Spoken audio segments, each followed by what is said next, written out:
Thomas, start with you. What has impressed you with earnings season so far? Well, I think everything outside the Mag 7 is doing okay. We've had 8.5% earnings growth versus 8% expected, with maybe 15, a little bit more than 15, 20% of the S&P reporting. I think the big key is going to be next week with the serious Mag 7 earnings. You know, Warren Buffett once said the three most important words in investing are margin of safety.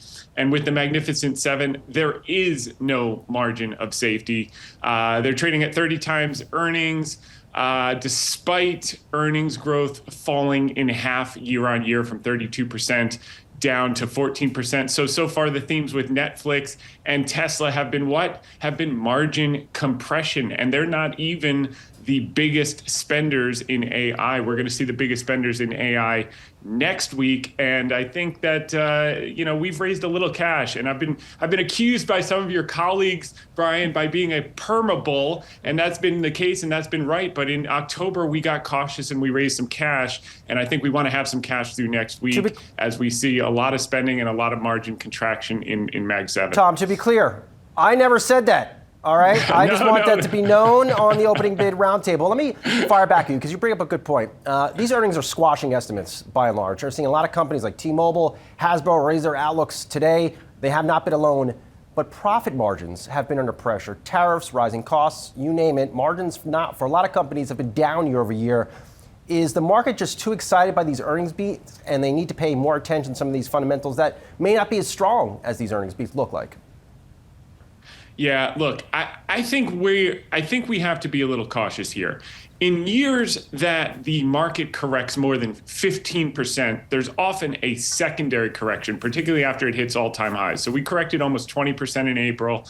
We went back to new highs. On average, the secondary correction is 3 to 9%. It averages 6.4%. It would not surprise me in coming weeks to see a little bit more chop and volatility before we finally get the year-end rally. And I think the catalyst, look, we are whistling by the graveyard a little bit. We got no deal with the shutdown so far. We've got no deal with China. We've got some open geopolitical questions, and we have a consistent theme of margin contraction with record high multiples. So that's the bad news. The good news is earnings are going to grow meaningfully next year, up double digits.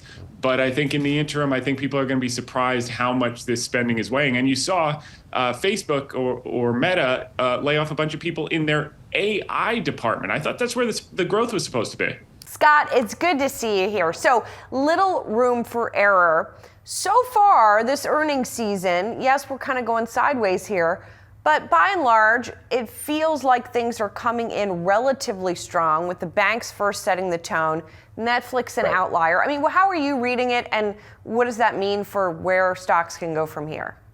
Yeah, and good morning, Julie. Great to be on the show. Okay, so our concern going into the Q3 reporting period had little to do with the consensus expectations themselves. Going into Q3, consensus was for an 8% index level earnings gain. We've got no issue. We think that's fairly straightforward to kind of achieve, if not exceed. The degree to which we exceed, though, is we expect to be a little bit less this quarter than we did with the Q2 results, okay? So underlying fundamental trajectory is in very good shape, Julie. Our issue simply has been to what degree has this expected earnings delivery already been priced into stocks?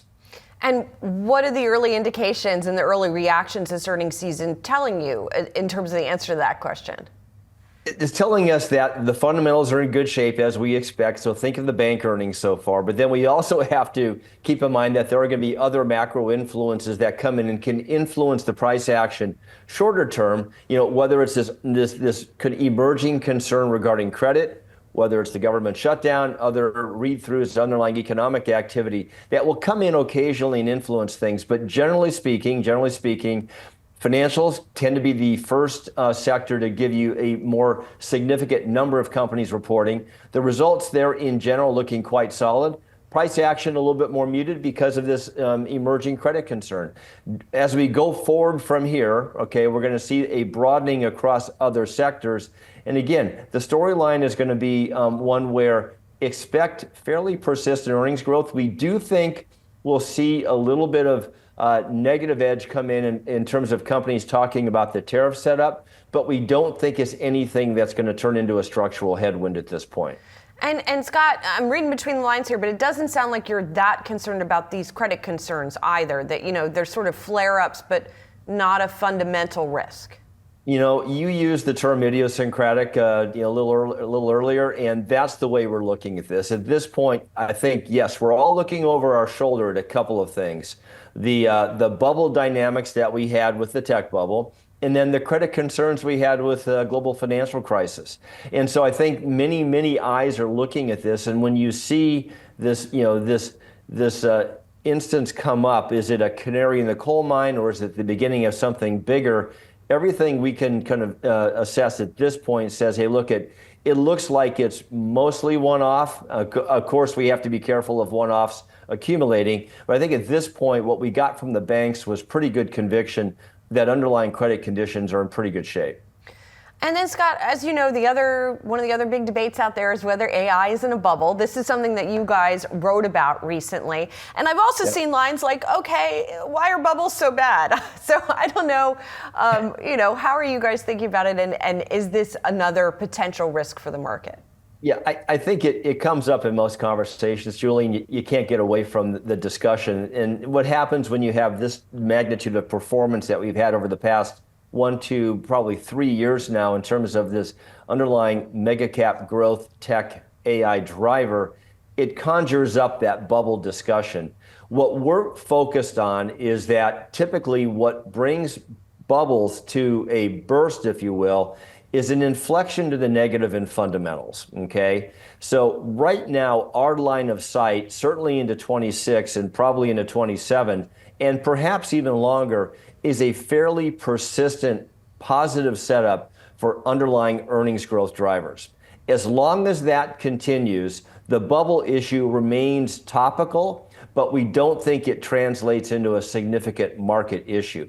Now, shorter term, which is a concern we've had going into the Q3 reporting period, expectations can get a little bit ahead of themselves, such that even if you get good fundamental delivery, it's already priced in, right? So the bottom line here on this bubble discussion, we think the AI playbook here, the infrastructure build, and then the eventual read through into a more efficient corporate America is still early innings. So we want to allow for shorter term volatility around that expectation setup, but under the surface, we don't think we're looking at a bubble circumstance at this point. And Scott, I know your team has also written about applying what you call the GARP overlay on AI, right? Growth at a reasonable price, which I've been amusing myself by thinking of it as AARP, AI at a reasonable price. But how do you find, where do you find that at this point? Julie, I'm much closer to the AARP connection than you are, but so let's be clear on that. Essentially what it comes down to is this notion of what's being implied in the stock price right now relative to where consensus is. And so when we look down our list of companies, this is where we go with this growth at a reasonable price. We find companies that are selling at PEG ratios that are fairly consistent with overall market averages. I'll give you an example. The Mag 7 in aggregate right now is at a PEG ratio, so this is PE to growth of about 2 times. That's about the same as for the other 493. So what's happening here is the market is fairly efficiently pricing in current growth expectations. Now, there are going to be certain companies that don't have an underlying earnings component. They're still very early in their life cycle. Those are a little bit different. But the tried and true companies that are generating positive earnings, positive free cash, that are contributing to this AI infrastructure build, generally speaking, are still in pretty decent shape in terms of, again, underlying growth, justifying where the valuations are at this point. Scott, it's interesting that you use the Mag 7 as an example because, of course, in that cohort, there's a pretty big range of those valuations and how close they are to the average valuation ratio. But is that something that you would be advising individual investors to also look at, sort of look at things that are not outliers in terms of their valuation? So yeah, where we go with this, I'm sort of a free cash flow junkie, if you will. I pay a lot of attention to free cash flow trends and growth drivers. Okay, when you look at this Mag 7 component, now there's a couple that are probably outliers that we have to handle differently. Tesla would be an example of that. But in aggregate, when you look at these companies, the free cash flow generation coming out is astounding and something I haven't seen in my 40 plus years of doing this. This is much different than the tech bubble, okay? So what I have is a set of companies with different phases in the way they're playing through this AI opportunity that are spending a lot on CapEx, got that, but still generating positive free cash flow, and in most cases, still reducing fully diluted share count. This is a very healthy setup, right? So these companies are spending, but not in a way that is in excess of what they're generating in free cash. They're not having to leverage up that much, and they're not having to issue that much stock to do that, which again, big difference from back in the 99, 2000 timeframe. So all told, when we look at this, the financial health of these companies is very, very compelling. And so they're in a good shape to continue to spend and have it be persistent, so long as those underlying free cash flow trends persist. Big focus for us, and it kind of permeates the way we're thinking about large cap US equities more broadly right now. Scott, great to see you. Thank you very much. Thanks, Julie. There's a lot of talk that the largest companies in the stock market could be in a bubble. I'm talking about the Mag 7 and the concerns over AI. So sort of extrapolate what we were just talking about, but talk about these big stocks and whether you think that they've gotten out ahead of their skis. Well, we're talking about a very different quality profile. Let's just first, underline that point.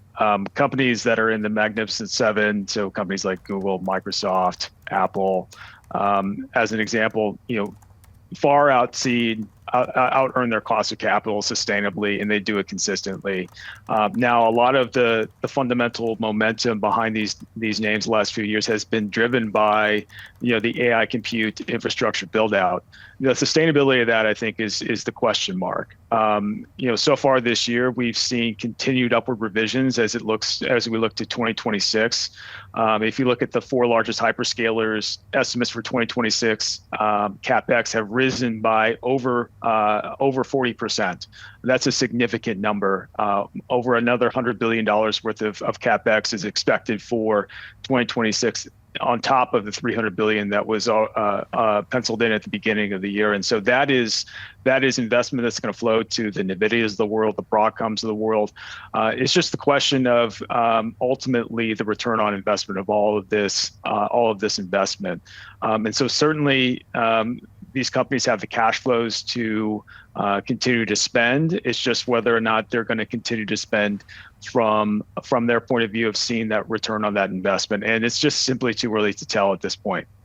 So if it's too early to tell, do you just kind of buy them all and wait? Or, what strategically do you do? I think you diversify it. But if you're an investor in it today, I think you continue to hold it because number one, these companies are extremely profitable. Number two, revisions are moving up. That's a very important factor as it relates to kind of stock performance. And then number three, I think that if AI does turn out to be this huge productivity enhancer in the future, these investments might ultimately translate into being very lucrative investments. And so, to me, I think it's more of a hold in terms of if it's in your portfolio already. But in terms of continue to press and concentrate in this space, we think it makes sense to diversify some of that exposure as well. Matt, thanks a lot for joining us. Appreciate it.